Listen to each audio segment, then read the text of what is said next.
Hey guys, welcome to Out With It. And today I'm in conversation with a very special guest. She's strong, bold, and beautiful. But most importantly, she's deeply rooted in her culture. Today's conversation might be triggering, sensitive, and deeply personal. But here we are to shed some light on a major conflict that has been gripping the entire world. Here I present to you Nour, Myra, Geha. Hello, thank you so much for having me. Hi, thank you so much for coming. Honestly, means a lot. No, it means a lot for you to have this because I think that we've been hearing so much about the situation on the news, and we've been hearing so much about it from different information centers, wherever people get their information centers. But I feel like it's really hard to get stories across sometimes, and I think that these kind of talks are very important. So thank you for doing this. Thank you. I do agree with you completely. I do feel like with social media, there are different narratives out there. And opposed to, I think, traditional media, a lot of it is not vetted. It's just out there without any backing. So I do believe actual, genuine stories are really important when we're covering something so sensitive.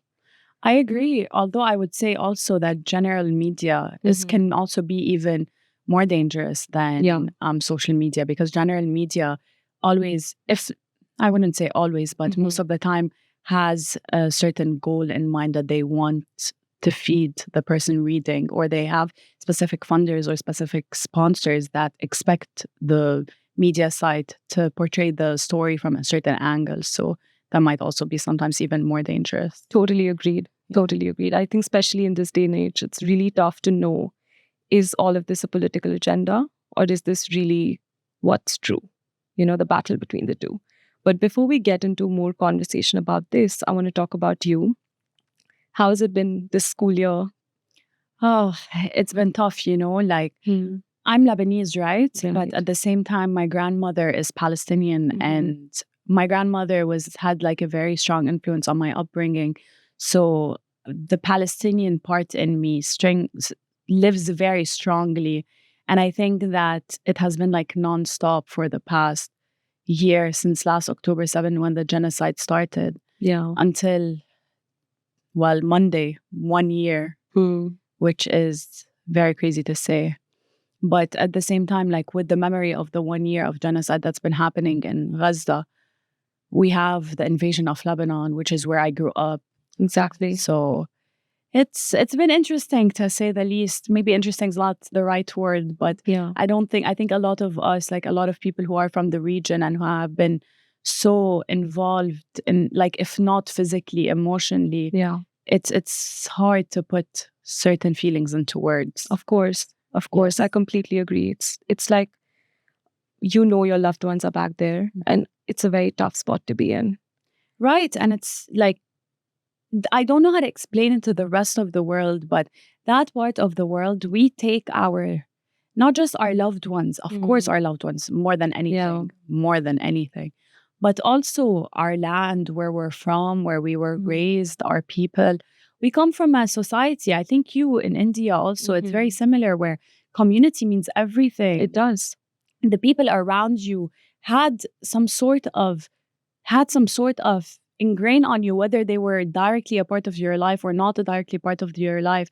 They're the ones that created the society that you were living in. They're the ones that are continuing the culture, continuing the legacy, the generations. Exactly. So I think it's even more, definitely the most important part, our loved ones back there. My parents are now in Beirut. And I'm in constant contact with them all the time, making sure they're okay. And my head's with them all the time. Like, even when I'm not in contact with them, I'm constantly thinking about them. But it's also about it's something bigger even than just us or me or my immediate family. Like, it's the entire nation. Like, something that I realized only recently is that Lebanon has been invaded, I would say, don't quote me exactly on this, but I would say around like 12 times, if not more. And we have always been able to bring back our country the way it is, because we truly believe that every single soil that is Lebanese, for example, is ours, and it's a part of who we are. Because when you're Lebanese, you're so much more than a human. you're your country. Like if you've met any Lebanese, we would not stop talking about how beautiful our country is, how much you need to come and visit, how much you need to come and party in Lebanon, how much you need to come and try the food, meet the people, everything about Lebanon. Like, we're so proud to be Lebanese, you know? And I'm so proud to be Lebanese at the same time. And I think it's very important for us, the land. And what I was saying is that one thing I've recently noticed is that when we're kids, they teach us, like, I realized that not a lot of countries did that, but they teach us how big our country is. And like each and every Lebanese knows the exact size of the country. The country is 10,452 square kilometers. And everyone knows that. Like, every single Lebanese, you will ask, how big is Lebanon? 10,452 square kilometers. Like, everyone knows how big Lebanon is. They teach us because a lot of people have been trying to take a part of our land, and they teach us that no, every single part of this land is ours. And it's crazy because Lebanese themselves are divided, whether being whatever way we're divided in. It's horrible that we're divided, but at the same time, we love Lebanon so much, and we're divided because we have different opinions about how Lebanon will strive. But we all want Lebanon to strive. I think there are two different conflicts when we look at it from that lens, you know. Like, some people, when they're in one community, difference in opinion is honestly very natural. Even when I talk about India, like you mentioned, I can talk about it because I'm from India. And I think it's a similar context where we have had an ongoing conflict with Pakistan for a while about land, right? And where we talk about how we see nationalism, all of us are one community. We're very, very connected. But at the same time, there will be very different opinions within India. There are conflicts going on. There are a lot of times curfews, a lot of stuff that goes on, which probably doesn't make it to an extremely large media house, you know. But when it comes to an external force, you will always be united. 100%, because at the end of the day, you're all fighting for one cause, which is Lebanon. And this is me talking as a Lebanese right now. Right. You know, because I still have that Palestinian side of me that I cannot, like, it's so important to me. That side in me is a fire in me that I don't think I could ever extinguish. Extinguish. Yes. I think so. Anyway, yes, but we're all, whatever you think is best for Lebanon, I think it's up to debate. I think everyone has their own statistics, their own stories, their own history of things. But at the end of the day, we're all here for Lebanon, you know, like, of course, we all want what's best for Lebanon. Yeah. And at the same time, we cannot, like, for example, just like me, we cannot forget the fact that because of what has happened to Palestine, a lot of Palestinians had to become refugees in Lebanon. And because so many had to come to Lebanon, our culture is like, there's so many Lebanese that are also part Palestinian. Of course. And that's also an identity. It is. Because they have no exactly safe space to be in. Right. So, and especially during the time that they had to flee. So they had to come to Lebanon. And I think so many Lebanese are even a part Palestinian. And I think that's also very important to taking when thinking about Lebanon. Because a lot of us come with the trauma of having ancestors who were forced out of their homes. Yeah. You know, I truly believe the saying that they say that it's very important to know where you came from. And it's important to know where you come from, because your traumas are not just your traumas. Your traumas are also a factor of what your ancestors have done. And they have, and you're like, the upcoming generation, the upcoming generation, and the upcoming generation, until it comes to you. Yeah. And you are going to give traumas to your kids, and your kids are going to give traumas to your grandkids. And it's just the cycle of life. And I truly believe that. And if no one is there to heal it, like, if the trauma is not healed, it will pass on to generations. And it grows, I think. 100%. I do agree. And I think that that's what some people don't understand, that some of us Lebanese have a part of us, and with that trauma that has been passed down to us, not purposefully, of course, but it has a huge part. It makes up a huge part of who we are. Because I grew up with the stories of my grandmother. My grandmother's originally from Haifa, in Palestine, and in 1948, during the Nakba, We'll go into the history more after this, after the story. But in 1948, during the Nakba, which is known as the catastrophe for the Palestinians, my grandma's father was a very successful man in Haifa. They were living a very good life in Palestine. And then the Zionist movement had to come in, kick them out of their house, kill a lot of their neighbors in front of their eyes. And she was, I think, around 8 years old. And then they had to run away into an area that's now in the West Bank, but was also part of Palestine because it was all Palestine at that point. And the Zionist movement wanted to kill as many as they could at the time. So they used to put a lot of poison in baby milk. And my grandma had a younger brother. So her mother got so scared for her younger brother. So they walked all the way to Lebanon in order to run away from the cruelty. And that's when they became refugees in Lebanon. There was a lot of programs for people to become nurses because nurses were needed during that time. So my grandma followed the path of becoming a nurse.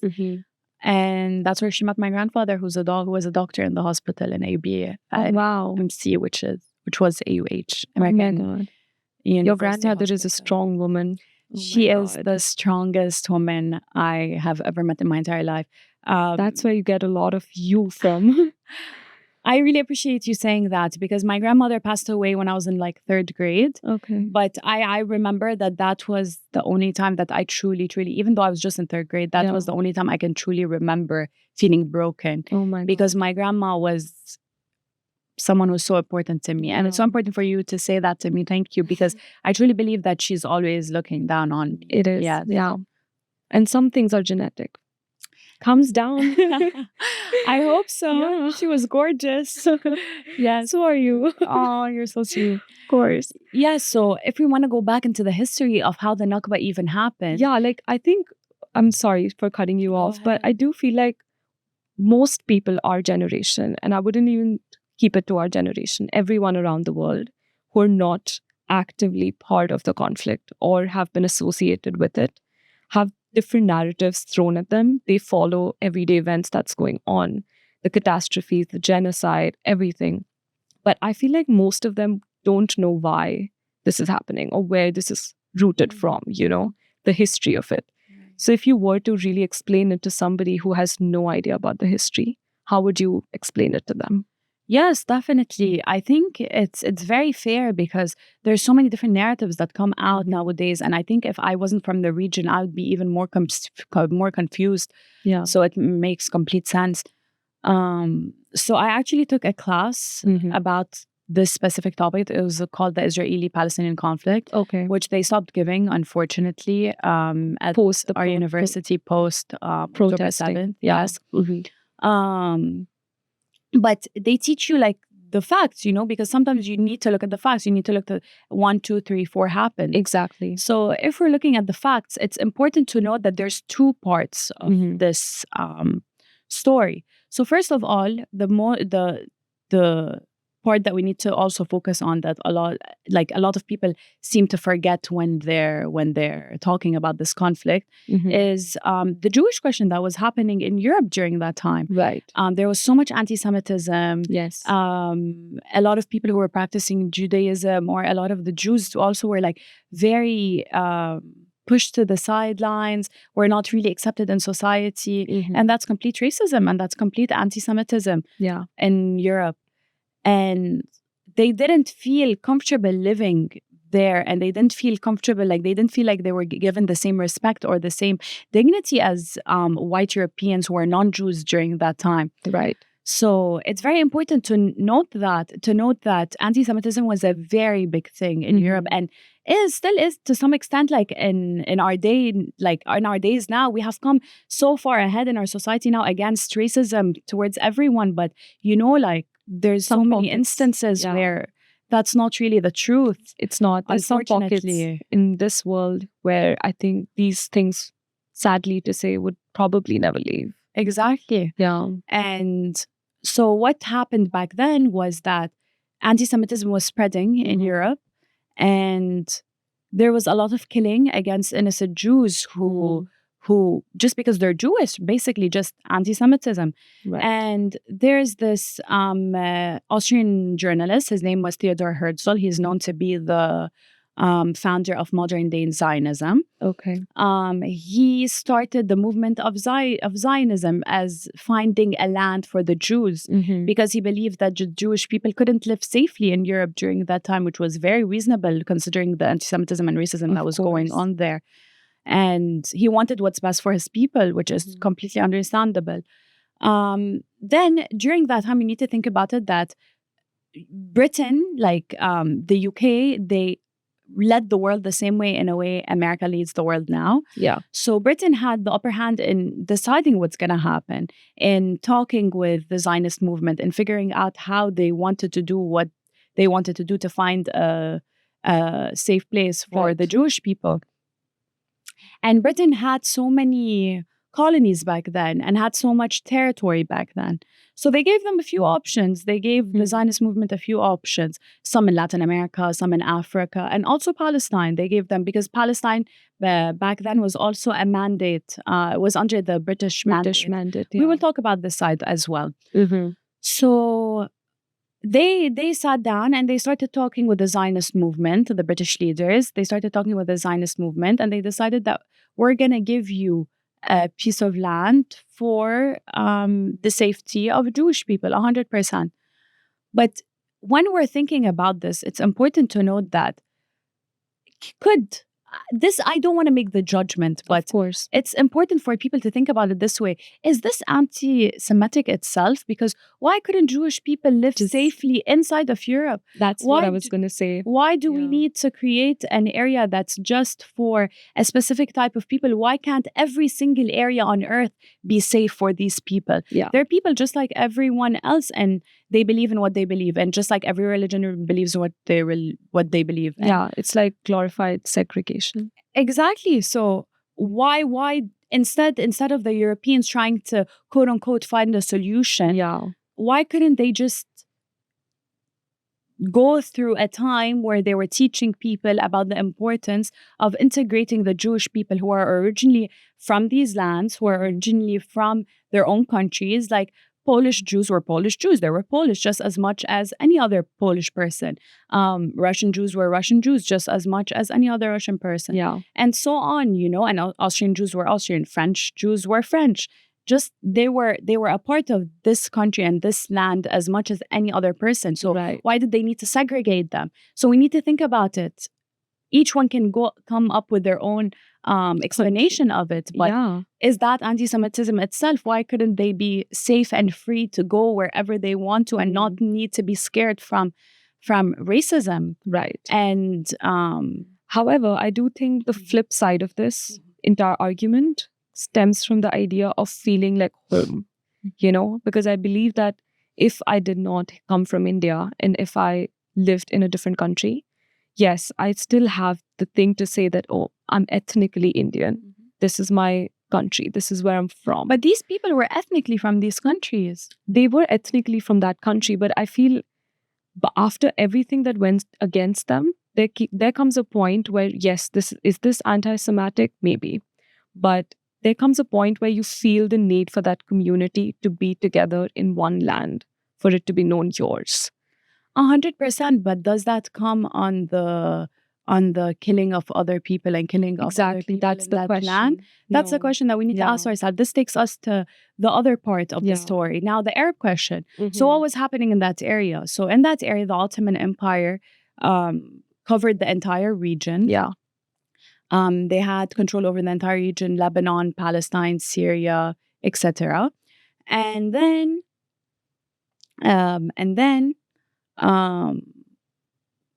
sorry, I'm gonna. Yeah, of course.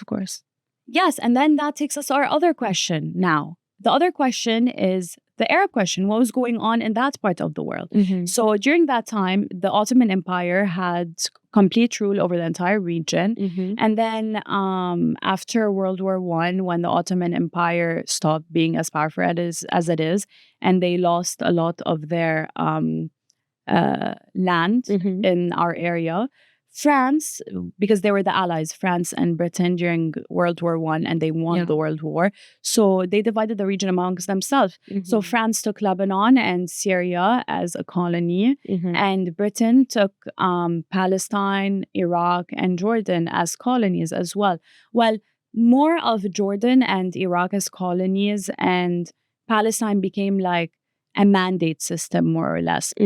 And then Jerusalem, it was internationalized. It was known to be internationalized. It's under international rule because it's known to be a holy city. Right. And this is something to note, that Palestine is 100% a holy land for the Jews. It is 100% holy land for the Jews. But at the same time, it's a holy land for the Muslims because they have Al-Aqsa Mosque there, 100%. And it's a holy land for Christians because Jesus Christ was born in Palestine, in Bethlehem. So that's very important to note. Palestine itself is a very spiritual land. It's known. And this is something that I think is a misconception, that Palestine has been a Muslim country. Exactly. It definitely had maybe even majority Muslim, 100%. My grandmother, for example, she was Christian, and she used to tell me about how many Jewish Palestinians used to live in Palestine, and they used to celebrate together their own separate holidays. They used to share food all together. They used to live in harmony. There was Muslims living on that land, there was Christians living on that land, and there was Jewish people living on that land. But after the British after the Zionist movement decided that they wanted Palestine as their land, they signed an agreement with the British called the Balfour Agreement in 1917, where they decided to give the Palestinian territories to the Zionist movement. And back then, it didn't happen suddenly. Like people from Europe who were people like Jewish people from Europe started going into Palestine slowly and slowly. And during that time, of course, there's going to be some conflict here, some conflict there, because it's a new system. Like people are coming into the country. But Palestinians were living with the Jewish people who were immigrating from Europe. My grandma used to tell me that they were living. Maybe it wasn't the perfect scenario. But I don't know how much of a perfect scenario exists in any country in the world right now. But it was they were capable of living. But I think the problem started coming when because Britain was a very big force during that time, started giving a lot of military aid to the Zionist movement and started killing the Palestinians on that land and ethnically cleansing them. So they had to go to these other areas. And I know that there's a very strong opinion that, but Arabs have so many countries, why can't we have one? We're not all the same, like this is something to note, that not all Arabs are the same. And I don't think that's a very valid argument that you have so many, we want one. I don't think that's a reason to ethnically cleanse any ethnicity. Any ethnicity for that matter. Yes. And then comes the arguments of, but there was Jewish people on that land way before biblical times and such. And I agree. And a lot of them were on that land. Even when Palestine was Palestine, there was a lot of Jews on that land. Jewish people have always been very strong on that land. So has Christians, so have Muslims. People lived in harmony. And even in Lebanon right now, people live in harmony. I mean, not politically. Well, politically, even, I think if you take a very homogeneous one culture, one religion, they can even divide themselves and start fighting over very different things. But more or less, people live together, people eat the same food, people save some cultures and such. But yes, more or less, I think that this was the very political side of it, with the humanitarian, and I think each one has their own stories, and this is mine. Of course. Yes. But what you said, I think one part which is very interesting to note is most people don't realize that Palestinians are not just Muslims or not just Christians, not just Jewish. It's like, why cannot there be a community where we just don't put a religion on one sector of people? Because one story that I recently got reminded of while you were talking is a very similar conflict that happened in India. It's called the Babri Masjid conflict. Basically, there was this one land where there was a mosque, and there was a long-standing court case against it to break down the mosque and build a temple, because people argued that there was a temple before the mosque stood there. And I don't want to have opinions on it again, because I feel like people have different stories, different personal opinions about it. But they did break down the mosque, and now there is a temple being built in that place. But I feel certain lands, certain locations just hold spiritual relevance, and attaching any religion to it or just claiming it for one and not the other is in itself a very separatist mindset, which I think at least we as young people should get out of as much as possible.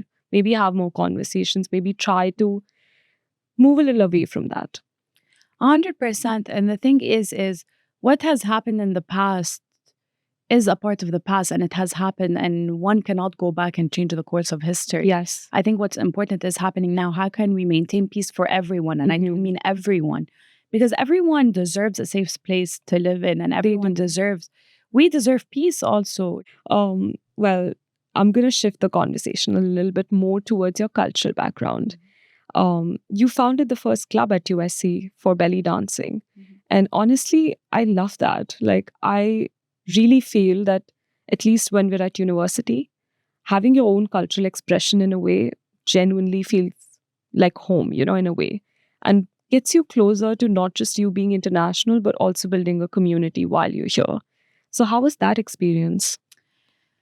It was very important for me to do that, because growing up in Lebanon, I have dance, and especially Arab dance, has had a very strong impact on who I am as a person. Yeah. It has allowed me to go across borders. The first time I traveled east, for example, I went to China and I went to Japan with my dance group, and we had an amazing time, met people from all over the world, had 27 different other dance groups with us in China, for example, in Beijing and in Dalian.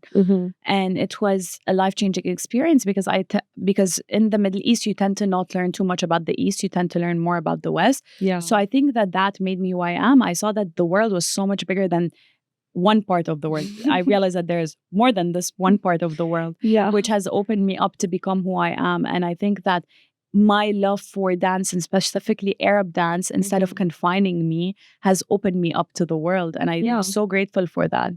And I think that it was not easy, because during that time, even with me in high school, being a person who danced Arab dance was not very cool. I know. It was not very appreciated. It was like kind of, I don't want to say looked down upon, but it definitely didn't give me as much credit, as playground credit, as I would have liked. It's like the coolness concept of like being westernized. Exactly. Like listening to Arab music back then was like, you listen to Arab music? You're so not cool. That kind of thing, you know? Like they look down upon you. And I love Arab music, and I've always loved Arab music. I have a passion for Arab music. I think it's gorgeous. Before you actually performed at Coachella, I loved the artist for so long, and then you performed, and I was like, "This is like she's living the dream."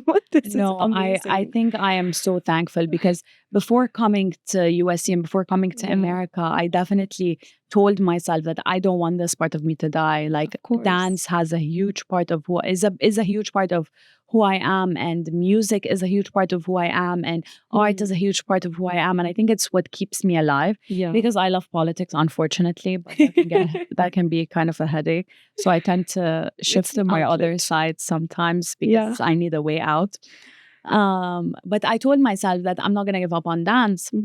So when I came here for the first 2 years, I started the belly dancing club, and we did shows for Arab American Heritage Month, which we'll talk about when we talk about Manasa now and such. But it was so important for me to keep that part of me alive, because I knew that is what tied me to my culture.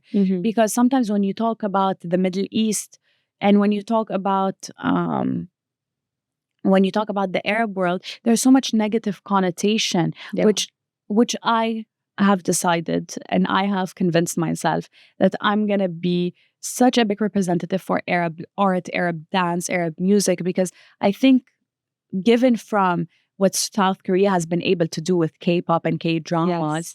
They have been able to reshape their entire identity to come off as, well, they're amazing people, but to also come off as like, as a place to be. Like South Korea is a place where you'd want to be, a place where you'd go to enjoy yourself. And it is. I spent 3 months in South Korea and I loved it. People are amazing. Food is amazing. Everything's amazing. I completely agree. It's a beautiful, beautiful country. It's magnificent. But at the same time, I was like, why can't we do that with the Arab world? Why can't we use the cultural tactics that South Korea has done and show people how nice our art is? Because when the art is so nice and when the dance is so nice and when the music is so nice, how can the people be so cruel? So I was thinking about why couldn't we use South Korea's cultural diplomacy tactics and reshape how people think about the Arab world. Because I think one reason why the Arab world has such a bad connotation, the Middle East has such a bad connotation, is because so many people don't know anything about it and they just listen to the media and they listen to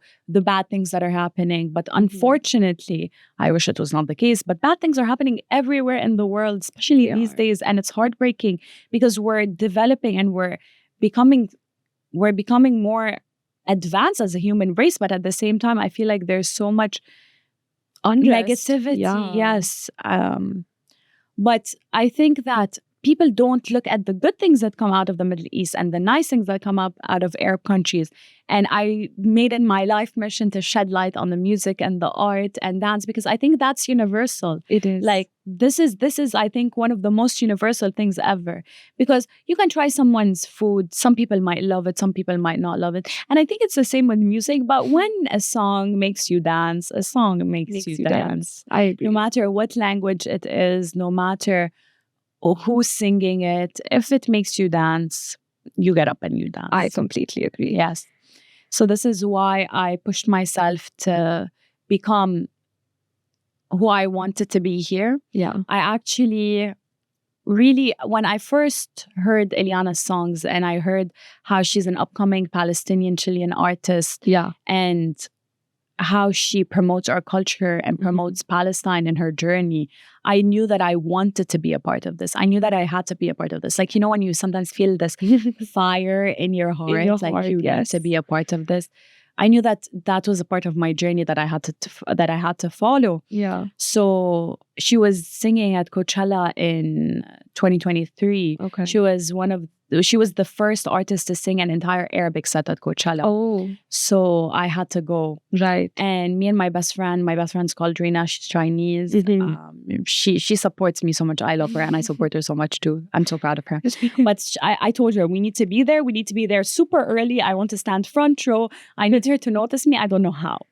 And then I was like, okay, I'm going to dance in the audience.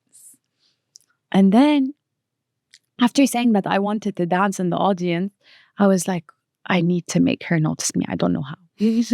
But then I was standing next to this guy when we arrived early. He was also Palestinian. Okay. And we were talking and we were having a conversation about Eliana and about Arab music and such. And I didn't know him. We're just having, I met him there. We were having a conversation.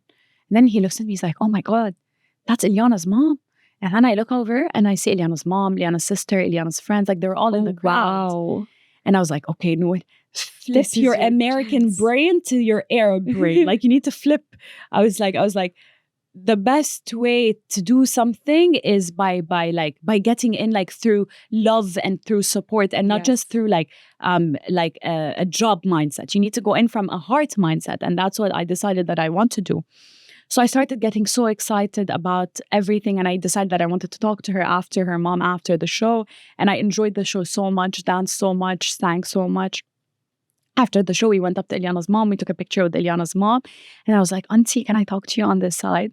I think she got a bit scared of me, which is totally fair. Totally fair. Very fair. I think, yeah. But sometimes when I have my mind towards something, like, nothing will stop me. You have to get it. Nothing will stop me.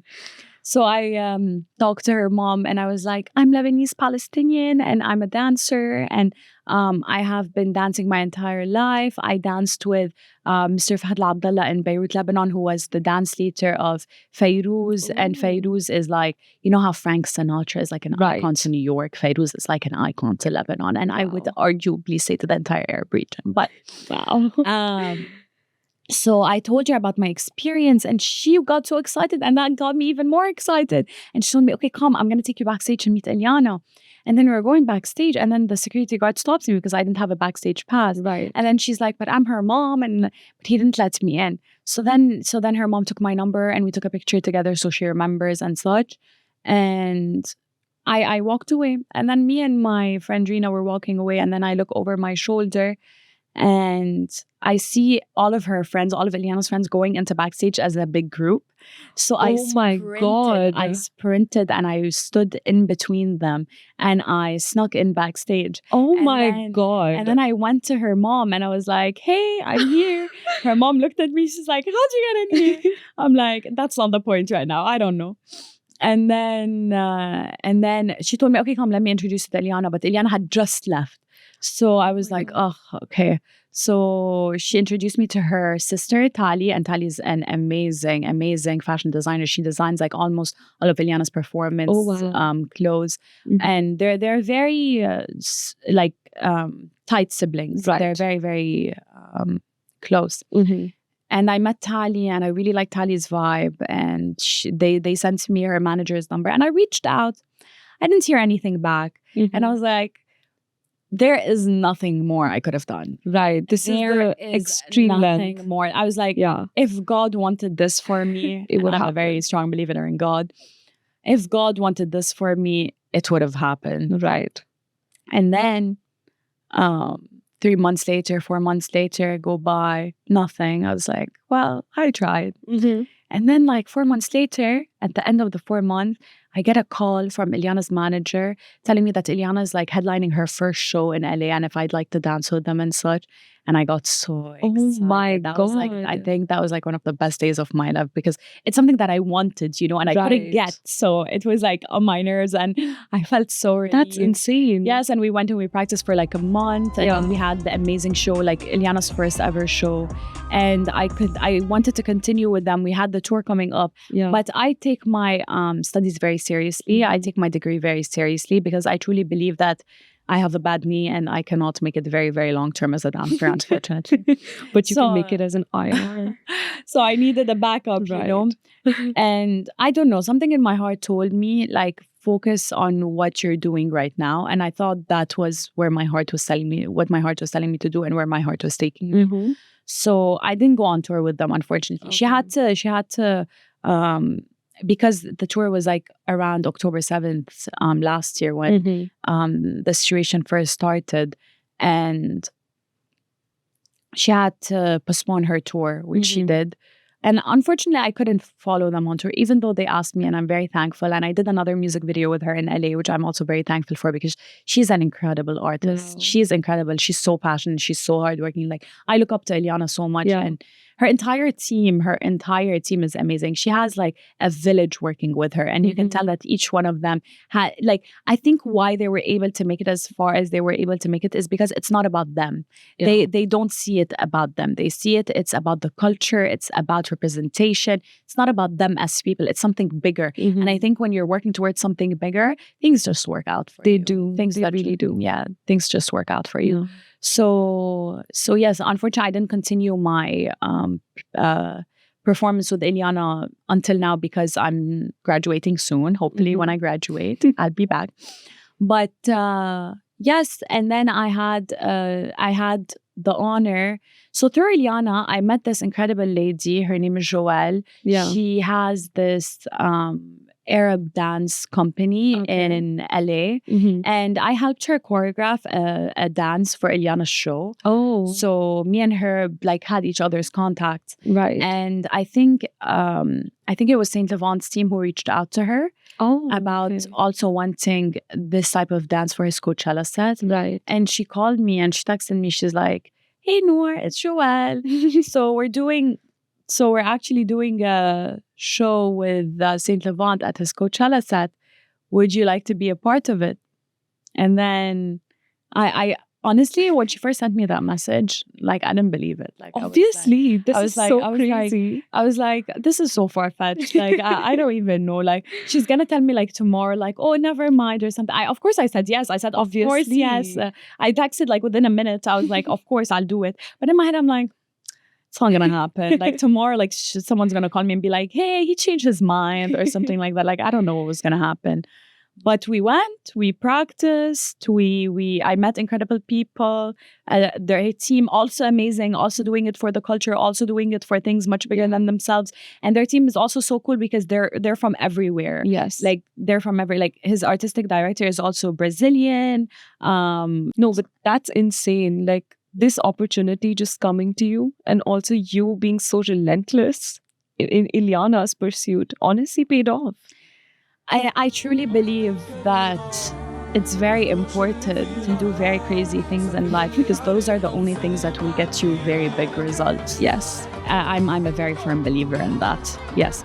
And after that, I performed at Coachella for 2 weeks with Saint Levant. Insane experience. Like I couldn't put it into words. I could not put it into words. I could not believe that I was at the biggest festival in the world and dancing Arab traditional dance, something that was quote unquote uncool in high school. Like, look where I am now, please. No. That was the feeling that I had back then. I was so excited. I was so happy. I was so excited for the world to see because I was telling people that Arab dance is cool. Arab dance can make it. It is cool. I've danced with you. Yes, you have. And it is actually so much fun. Yes, I love it. Dabke is our traditional dance. That's one thing you have to teach me next. It's going to be amazing. Amazing. I'm so excited. It's just surreal to know that you are dancing what your ancestors have danced and their ancestors have danced. And it's just an insane feeling that I wouldn't sell for anything ever. It's priceless. It's a priceless feeling. And then I had the opportunity to go and to do an internship in South Korea, where I truly realized that that is my calling, my passion for elevating the music and art scene in the Arab world. And that's hopefully what I want to work in as soon as I graduate. I want to go back to the region, help in that, because I truly believe that Arab music has the potential of becoming the next international sound and the next international I completely agree. Music. So yes, that was my story with music and dance, and I love every part of it, and I wouldn't change it for the world. That's amazing. I also read about you a little bit, and I found out that you also worked at the Lebanese consulate, right? Yes, that was ages ago, I believe. I did during my freshman year. It's so crazy. Like when you first go into university versus when you come out of university. You're a different person. You're two different people. Me coming into university, I was going to become a politician. I was going to, I was so politically determined. Yeah. But then I realized that you can do politics. Politics is not just about words. Yes. Politics is about action. And cultural diplomacy is a very important part of politics. And I decided to take that route because instead of sitting and trying to convince people with your words, show the people the beauty of your area, show the people why they should come and they should explore and they should try to understand and they should meet Arab people and meet people from that region that they might have very different expectations of. So instead of talking, show them. I think that's what I'm doing. I'm still doing politics. Yes. But in not the very conventional way of doing politics, I would say. I think you're doing politics the Gen Z way. Yeah, 100%. Smarter. For sure. Yeah. Yes. Especially with the importance of social media these days. It's changing everything. I completely agree. Yes. And also I think you're changing how people view, I think, Arabs as a whole, which is a massive step to take. Exactly. And that's what we're planning to do, as I said, because I think the reason why so many people are afraid, quote unquote, on our region or see it in a specific way is because they don't know. Yeah, they don't know. They don't know. Ignorance is not always bliss, let me tell you that. Agreed. Completely agreed. You just need, and some people, they need a push to know. Some people will not go and search for it themselves. They will not go and try to figure out the answers. You need to show them. Yeah. Yes. And now the most randomest question that a lot of people I was talking to about this podcast, and they were like, you need to ask her this, is what is your view on Arab men? Oh, that's so funny. This has to be on there. I love them. I love them.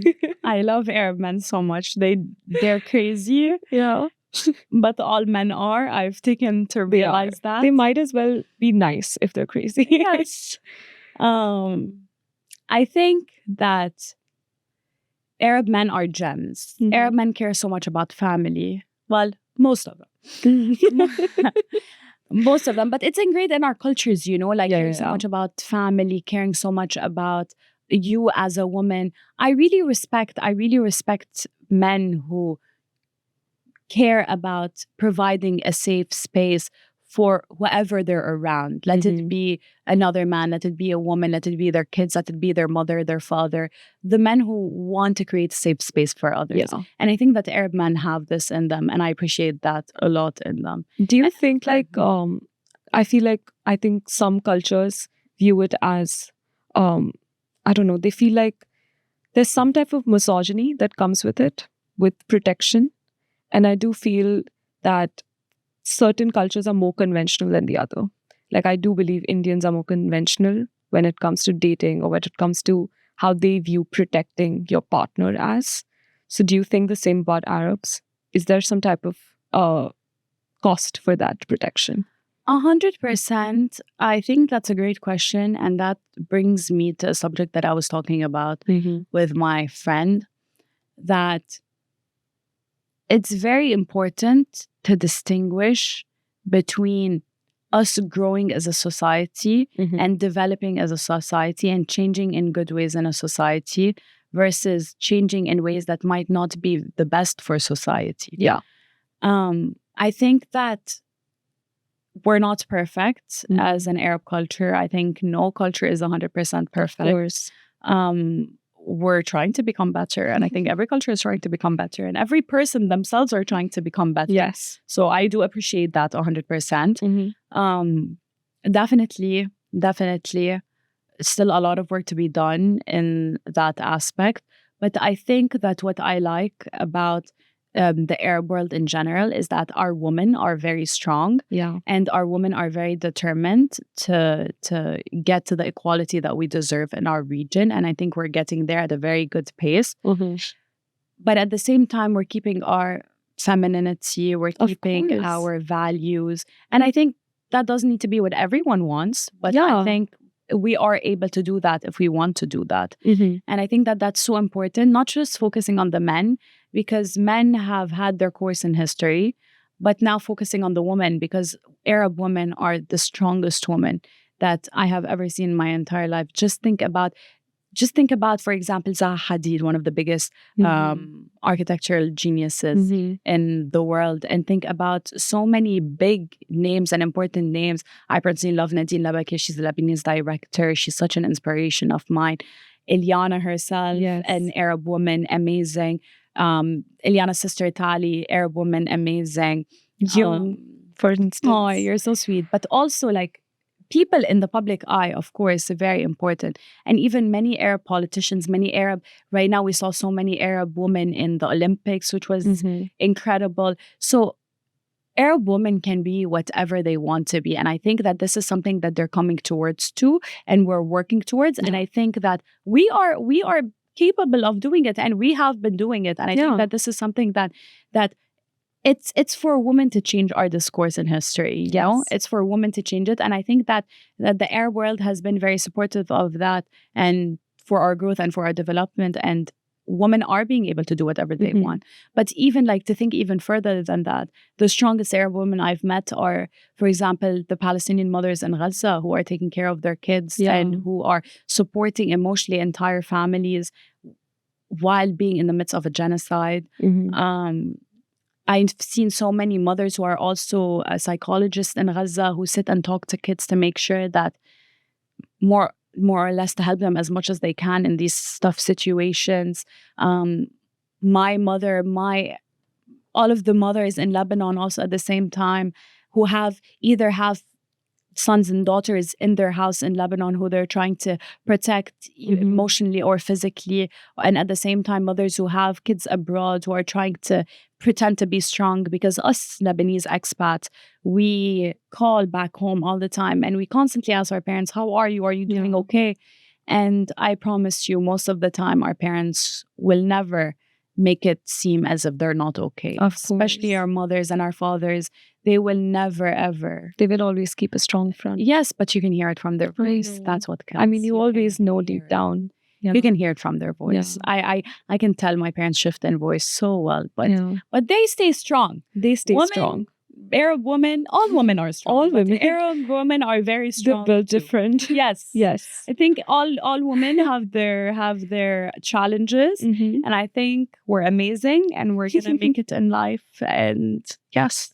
Perfect. I love being a woman. This is so funny because actually one of my psychology classes. Yeah.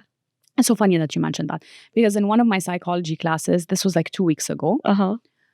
I was sitting in class and our psychology teacher was like, everyone open a piece of paper, like a sheet, Google Doc. I don't know, like technology nowadays. Google Doc, open your Google Doc and write at least 5 reasons why you would want to be the other gender. Wow, okay. And I found that very interesting. So I opened my Google Doc and I started typing. I was like, why I would want to be a man. I looked at my Google Doc like this and I was like, I don't want to be a man. This is the last thing I want to be. I am very happy being a woman. So then I raised my hand and I told her, but professor, I don't want to be a man. I like being a woman. Yeah. And then she looked at me and then she's like, you're the first person, you're the first woman to ever say that in all of the years that I've taught this class. She told me that she's had so many men raise their hands and say, I don't want to be a woman, but she's never had a woman raise her hand and say, I don't want to be a man. And I found that crazy. That's crazy. Because it's an honor to be a woman. It is. We are the vessels of life. I know it comes with so many repercussions of like having to deal with like every month your period and needing to deal with pregnancy, which can be so hard for some people and can even cause some people's lives, which is something very hard of being a woman. Being a woman is not easy. I'm not saying it's easy. It's not easy, but it does. It's a blessing. It's a blessing. I could not agree more. Like, I'm shocked that nobody else said that because I would not want to be a man either. But then again, I feel everything has its own perks that's given.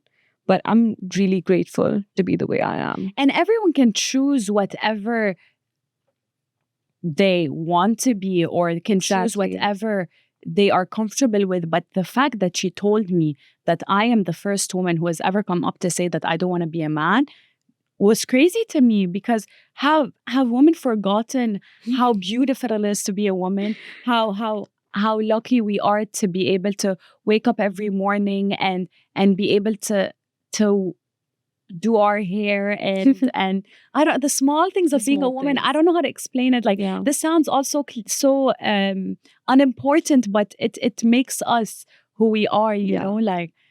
And some women are so strong, and not some women, all women are so strong in their own way. But at the same time, I don't know. You could take traits, you know, like you could also just be a woman, but be strong, athletic, or any type of thing that you want from a man. You could just be yourself. There is nothing like that says, oh, this is a woman. Exactly.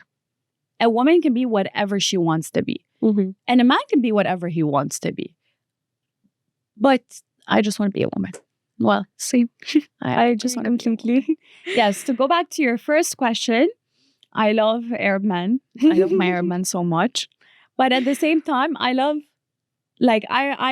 all cultures, and I love all ethnicities in terms of being introduced to people, learning about people, getting to know people.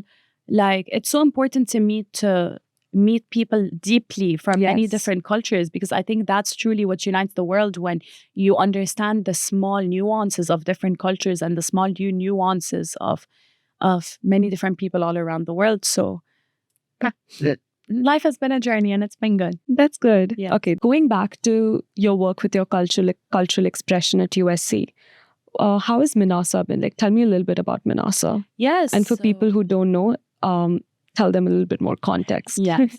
So Minasa is the Middle Eastern North African Student Assembly, and it was founded around 3 years ago now. Wow.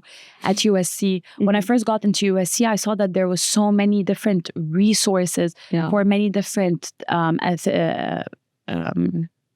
ethnic backgrounds and different people that come from different cultural backgrounds. And I was searching, I was like, oh, great. Like, where's the Middle Eastern one, North African one? I was looking, nothing, unfortunately. And then I met this incredible person here at USC, also called Anthony Khouri. He graduated now. But we worked together very hard. We had so much pushback from the university to creating Manasa because of all the nuances that happen in the Middle East and all the conflicts. So we decided to make it non-religious, non-political. It's open for everyone and it's a safe space. And with the creation of the Mina Lounge, which is a safe space for all Mina students and on campus. And I think that it has been the best and most rewarding thing I've done, because you can genuinely feel a shift in how our community has been made on campus. Before, we're a race that is very hard to distinguish from the looks. Yeah. Because we come all different shapes, all different colors, all different hair, everything. Like there's... Like if you take a person from Morocco, they look so different from a person from Saudi Arabia, very different from a person from Lebanon, very different from a person from Syria, very different from a person from Tunisia, etc., etc. From Egypt, all of that. And we come like, we don't look in a specific way. Like when you think Arab, I know some people when they think Arab, they have something in mind, but that's not true. It's the stereotypical. There's like some Arabs are blonde, blue eyes. Some Arabs are very dark, very big beard, some Arabs baby face as a man, like very, it comes in all shapes. Yes. So it's very hard to find other people in the community. Right. If you push yourself to go and ask. So it was really crazy. And unfortunately, even back then, even until now, they might accept it in the new census, but the US Census does not have Middle Eastern North Africans. So Middle Eastern North Africans are supposed to stick white. So whenever a student comes into USC, they don't know how many Middle Easterners are. Right. So when we first started creating Manasa, they started telling us there's not enough MENA students on campus. And we're like, impossible. We know so many. And they're like, but we don't have the data to prove it because Middle Easterners stick white. So there's no way of proving how many they are. So a lot of some of us went down on the Truesdale Parkway. Right. And any person we thought might be Arab, we went up to them like, are you Arab? Can you sign this petition? And then we had so many people sign this petition. Oh my God. We looked for like thick eyebrows. I don't know, like so many of them were not Arab. Some of them were Arab. And we got like, just from standing on Truesdale, we got like around 200 signatures of like not just Arab, Middle Eastern, exactly. Middle Eastern, North African, right? Not Arab, Middle Eastern, North African, yes, because we wanted numbers, and if you were MENA on campus, there was no way you would know. So we did that, and then we showed it to the administration. We're like, see, like this is just by us standing on Tuesday. And until this day, unfortunately, there's no real way of knowing how many we are. But we showed the need for a community. And after creating this community, I think that it has been so much easier to find your community on campus. I agree. It has shifted the entire atmosphere of Middle Eastern North Africans. And it has created such a community on campus, such a stronghold of people being able to talk to each other, resonating back to home, talking with people about hard things that other people might not understand because they didn't share the same experiences and such. So I think it's such a blessing, and hopefully it will just keep growing, because we also started the Arab American Heritage Month the same year. We started the Arab American Heritage Month the first year with $100 budget. Oh, wow. And it was our budget.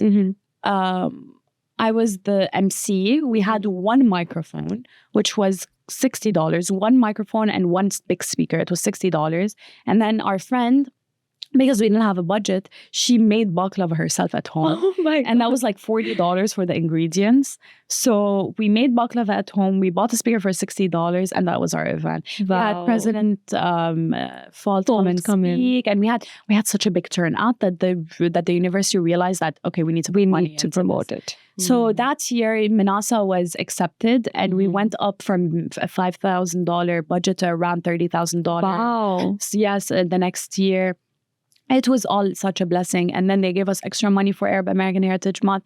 And right now we have like at least 500 show-ups every single Arab American Heritage Month. We had so many speakers come. We had We had a very important journalist come from Lebanon, and then we had the creators of Little Arabia and Anaheim. It's like a town that has a lot of like good Arab food and Arab culture and such. So they were able to name that area in Anaheim Little Arabia. Wow. Just like you have Little Tokyo and Koreatown. Chinatown. Exactly, Chinatown. So yeah, we have Little Arabia now. They came and spoke at our first big Arab American Heritage Month. So I'm just so thankful because it's all about the community. And if it wasn't for the community, none of this would have been worth it. Who am I doing it for? For me to go and sit down and enjoy my own events. Like, I enjoy them. I love them, but it's because of the people there. Exactly. It's a bigger purpose. Definitely. And that's amazing. That's really expressive. Yeah. Thank you. And it all adds up.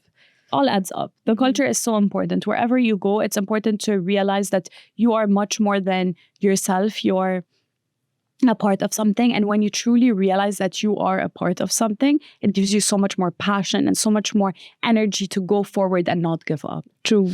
And also, I feel like all the students coming in now, freshmen, and more to come down the years, you've created a community for them. The biggest compliment I ever got in my life is when a freshman came up to me this year and told me that he wrote about Manasa and the Mina Lounge in their application to USC. That's so sweet. And that was the sweetest thing I have ever heard in my life, because that was me applying and not being able to find anything. I wanted to write about the Mina Lounge. I wanted to write about Manasa, but there was no Mina Lounge or Manasa. So that is a blessing, a blessing. Yeah. See, that matters, you know, like when you see new freshmen come in and how they see the community you have built or how you could basically give back to them.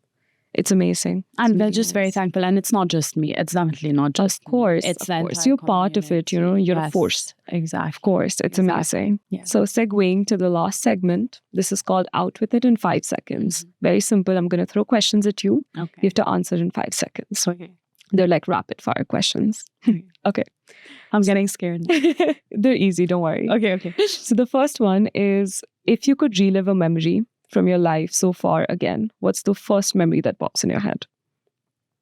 Coachella. No, hands down. That was an experience of its own. It's so funny because we were once we were in 2 golf carts going to the stage. Yeah. And Saint Levant was holding this big Palestinian flag in the golf cart. And he said this on stage on Coachella, by the way. But a woman there, like who worked there, she's like, "Hey, you can't have this flag in here. Like you need to put this flag away." And then he looked at her. He's like, "I'm sorry, but you have no idea what I'm about to do on your stage." Like his entire performance was dedicated to Palestine. Exactly. We had so many Palestinian flags on stage, the words were all for Palestine. So amazing. Yeah, it was great. Goosebumps, honestly. Wow. The second question is, what's one niche interest of yours that nobody knows about? Niche interest. Yeah, like good question. I think a niche thing that no one knows about me is how much I value spirituality. I love meditation. I love yoga. I love everything that has to do with connecting me to the higher power, because I truly believe that I am my soul. I'm not my body. So I'm always trying to find ways of connecting with my soul. So I think maybe it's not that niche, but I take that very seriously. Okay. And do people usually not know about this? I don't think a lot of people know about this, because when you're a dancer, you're very connected to your body. Yes. So it's all about the body. It's all about the physical. And with being able to create, thankfully, Manasa and the Belly Dance Club, it's all practical. It's all in front of you. Like, it's something not that you can see, but you can like see happening more or less. So I think because that's what people know about me most of the time, they don't realize that for me, like what you cannot see is even more important to me. Yes, makes sense. Okay. The third one is, if you could exchange your life with someone for one day, who would it be?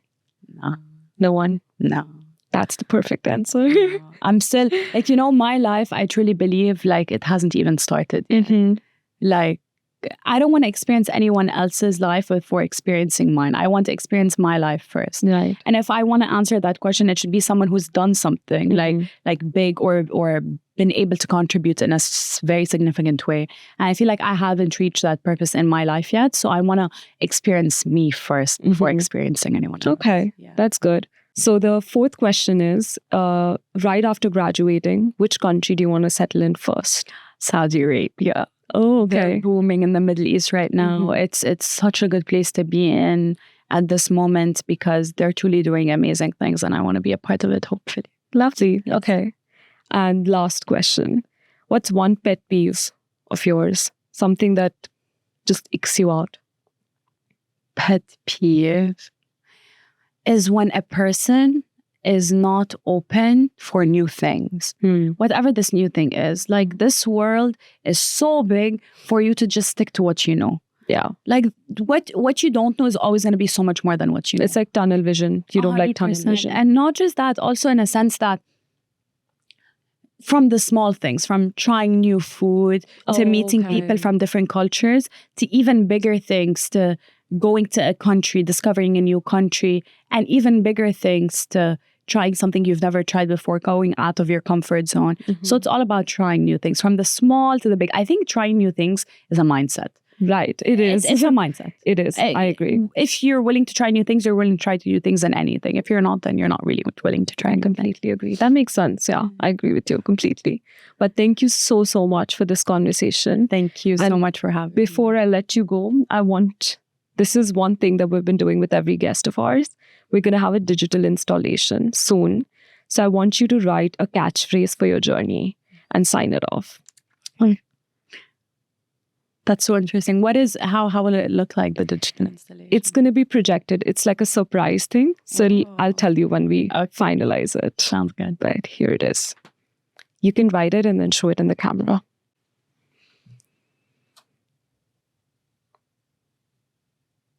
Oh, I'm bad at this. Wait. You know, I have my iPad and I haven't touched it in like a year. Really? I swear. Okay.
Ta-da!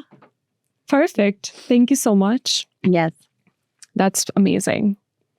Thank you so much. Thank you for having me and thank you for doing this. I think there's so many women in this world that have so much to say. And thank you for shedding light on these incredible women at the same time. Thank you so much. You're honestly a force of nature at this point. You're so sweet. Look, stop. And I'm going to read this out for everyone. So you need to find a balance between caring about your society, but not caring too much about what your society thinks.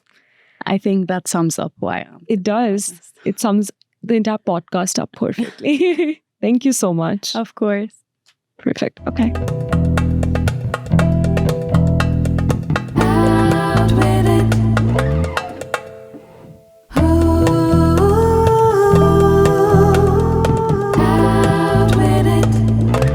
By Geha.